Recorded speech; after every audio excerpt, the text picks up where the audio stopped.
आप देख रहे हैं बिंदास बोल, और बिंदास बोल में हम आपके सामने विषय लेकर आए हैं शिक्षा से जुड़ा हुआ। तो अब इसके बाद स्थिति, परिणाम, कारण और उपाय, ऐसे 4 फॉर्मेट में हम आपके सामने बिंदास बोल लेके आते रहेंगे। जब आप जिस प्रकार की सूचना आपको देनी है उस ब्रेक में आप आपकी बात को कह सकते हैं। एक कॉलर भी जुड़ने जा रहे हैं, उनसे भी बात करेंगे और साथ साथ में हम आपकी कॉल की भी प्रतीक्षा करें। स्क्रीन पर नंबर चल रहे, आप अपनी राय रख सकते हैं। एक कॉलर है, उनसे बात करते हैं। नमस्कार। हेलो। हाँ बोलिए, आपका शुभ नाम बताइए। हेलो। हाँ बोलिए, आपका नाम बताइए। हाँ, मैं शौकत, अकोला महाराष्ट्र से शौकत अली बात कर रहा हूँ। हाँ बोलिए शौकत भाई, क्या कहेंगे।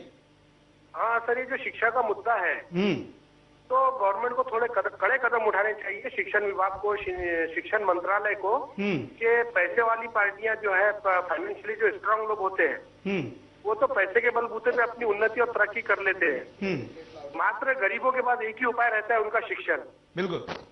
अगर वो शिक्षण प्राप्त करे तो ही आगे कुछ भविष्य तय कर सकते हैं, अपनी दिशा तय कर सकते हो। तो ये जो गवर्नमेंट है, इन्हें अपना निकम्मापन छोड़ना चाहिए, अपने हाथों की छू डालनी चाहिए और ऐसे लोगों पे कड़ी कार्रवाई करनी चाहिए और इनकी मान्यता रद्द करनी चाहिए ऐसे स्कूलों की जो बच्चों पे अन्याय करते हैं, गरीबों पे अन्याय करते हैं और शिक्षा से उनको वंचित रखते हैं। बिल्कुल, धन्यवाद शौकत भाई।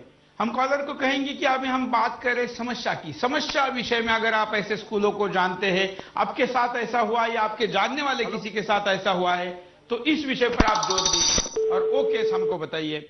हम आपके इस समस्या को उजागर करेंगे। इसके बाद हम आपके पास जब आने वाले हैं तब हम बात करने वाले हैं इसके परिणामों की। देश के अमीरों के स्कूलों ने, पब्लिक स्कूलों ने सर्व शिक्षा अभियान या सबके लिए अनिवार्य शिक्षा इस उद्देश्य को कैसे जूते से नकारा है, लात मारे जा रही है और कहा जा रहा है कि हम आपके गरीब बच्चों को नहीं पढ़ाएंगे। इस मुद्दे पर हमने अब तक स्थिति क्या है ये देखा, अब हम ये देखेंगे कि इसके परिणाम भी क्या होते हैं। आइए हम एक पहले कॉलर से बात करेंगे, उसके बाद हम आपको परिणामों से भी वाकिफ करेंगे। एक कॉलर है। हेलो। हाँ नमस्कार। हेलो जी, बताइए। मैं अब्दुल जब्बार सऊदी अरब से बोल रहा हूँ जी। बोलिए अब्दुल भाई, क्या कहेंगे। सर मैं यही कहना चाहता हूँ कि इसमें जो है ये आप शिक्षा के बारे में आप जो उठाए मुद्दा बहुत अच्छा आप उठाते हैं, लेकिन सरकार इस पे कोई ख्याल नहीं रखती, इसलिए कि सरकार तो बड़े बड़े आदमियों को ख्याल रखती है, गरीब आदमी को कोई ख्याल नहीं रखता। आप अपने घर से जब ऑफिस जाते हैं तो देखिए रोड पे कितने बच्चे भीख मांगते या कितने ऐसे टहलते रहते हैं, कोई फटे में है, कोई पूरा कपड़ा, कोई वो भी नहीं है। तो सरकार को इस पे ख्याल रखना चाहिए। लेकिन सरकार और सरकार के नुमाइंदे जो हैं वो सब विदेश बैंक में ख्याल रख रहे हैं कि यहाँ से कितना निकाल ले जाओ कि हम विदेश में जमा कर लें। बिल्कुल।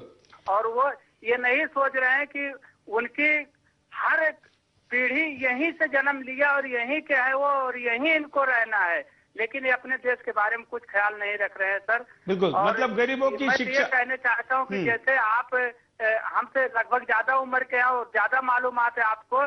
अंग्रेज चले गए, अंग्रेज यहाँ भारत में हुकूमत की, अंग्रेज चले गए, लेकिन वो अपनी औलाद को नहीं ले गए। ये उन्हीं की अंग्रेज की औलाद है जो आज ये हम लोग गरीबों को खून चूस रहे हैं, भारतीयों को खून चूस रहे हैं। और ये जो भ्रष्टाचार कर रहे हैं हर मंत्रालय, शिक्षा क्षेत्र में भी हर जगह पे जो कर रहे हैं, ये भारतीय नहीं है, बिल्कुल ये अंग्रेज की औलाद है। और इनको वही सजा मिलना चाहिए जो एक आतंकवादी को मिलता है, जैसे अजमल आमिर का साहब हुआ या और भी जो आतंकवादी है, इनको वही सजा सर मिलना चाहिए। और देश की जनता से हमारी यही अपील है कि वो उनको वो सजा दिलवा कर रहे हैं। बिल्कुल, धन्यवाद। आपके माध्यम से मैं आपका बहुत शुक्रगुजार हूँ कि आप ऐसे ऐसे मुद्दे लेके आते हैं। धन्यवाद।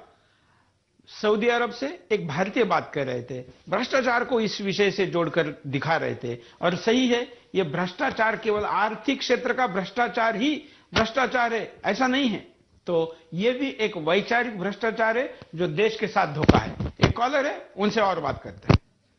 हेलो। हेलो।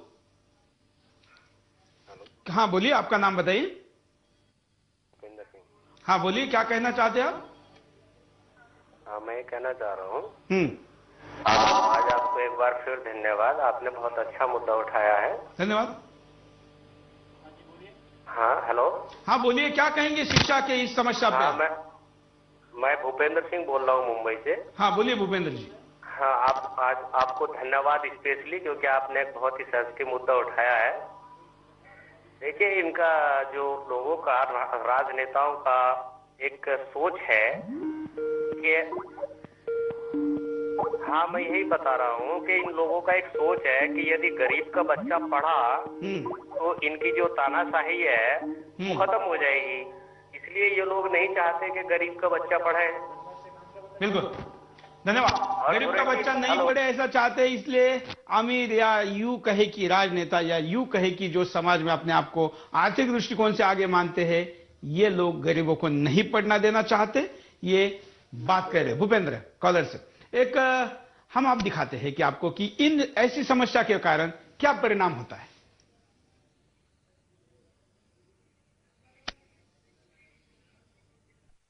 खतरा नियमन होगा।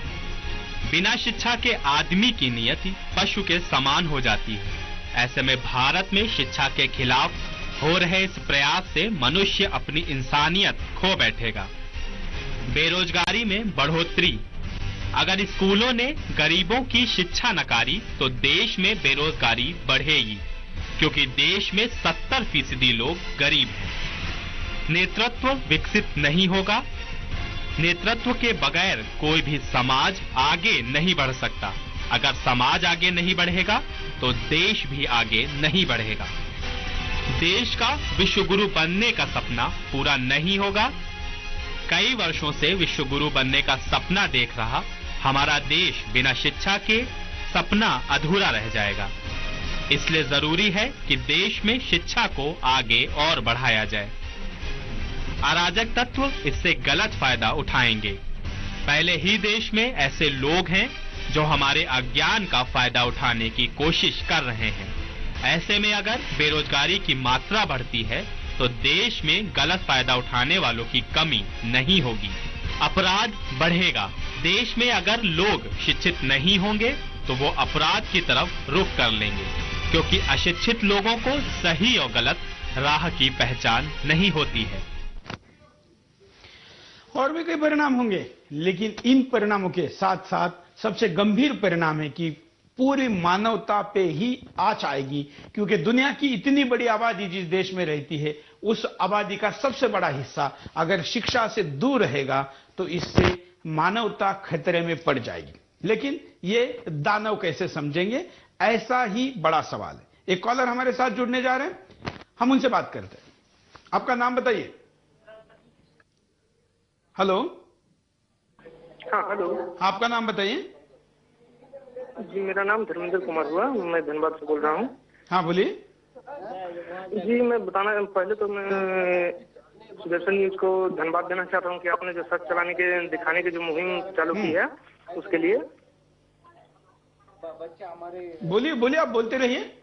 जी, मैं कह रहा था कि गरीबों के जो शिक्षा के बारे में आपने जो कहा है तो दिखाने का जो मुहिम चालू किया है, तो उसमें अभी एक कॉलर शायद बोल रहे थे कि गरीबों के लिए शिक्षा ही एकमात्र ऊपर उठने का एक प्लेटफॉर्म है।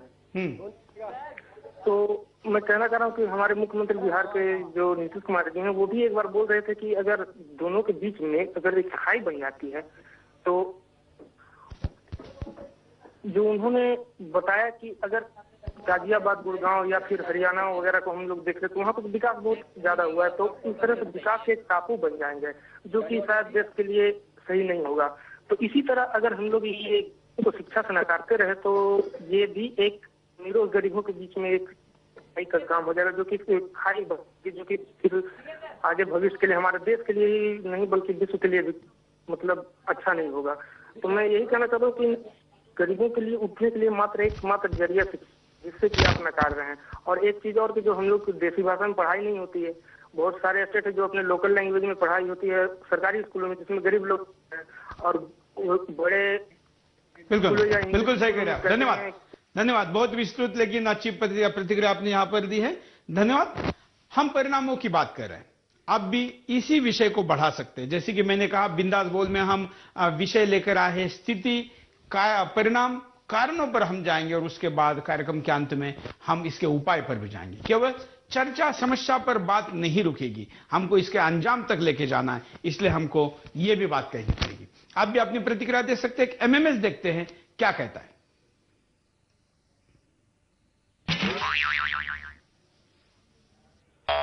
जिसमें शिक्षा के अधिकार के तहत गरीब बालकों को जो शिक्षा दी जानी चाहिए वो स्कूलों ने अपने उस मैटर पर हाथ खड़े कर दिए हैं, जिससे सरकार चिंतित है।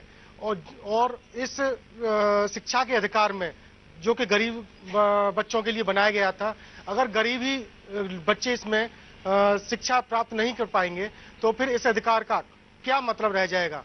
ये सरकार के लिए सोचने का विषय है।